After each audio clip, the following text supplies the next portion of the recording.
Praise the lord. మీకు మీ కుటుంబాలకు ప్రత్యేకంగా శుభాభివందనాలు తెలియజేస్తూ ఈ నెల ఈ మొదటి వారం నూతన సంవత్సరంలో మొదటి ఆదివారం ప్రభు బల్ల ఆరాధనకు మిమ్మల్ని అందరినీ కూడా పేరు పేరున ప్రేమపూర్వకంగా ఆహ్వానం తెలియజేస్తున్నాం.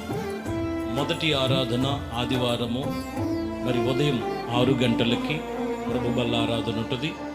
అలాగే రెండో ఆరాధన 10:30 మరి జక్కంపూడి మందిరములో రెండో ఆరాధన మరి ప్రభు బల్ల ఆరాధన ఉంటుంది. అలాగే వాంబే కాలనీ ప్రాంతంలో పరమ యెరూషలేం ప్రార్థన మందిరములో మరి ఉదయం 10 గంటలకి ప్రార్థన పునరుద్ధానపు ఆరాధన ఉంటుంది. అలాగే బల్లారాధన కార్యక్రమం ఉంటుంది. సాయంకాలము కొత్త వంతెన ప్రాంతంలో 7 గంటలకి ప్రత్యేకమైన పునరుద్ధానపు ఆరాధనతో పాటు ఈ నూతన సంవత్సరంలో ఈ మొదటి ఆదివారము ప్రభు బల్ల ఆరాధన జరుగుద్ది.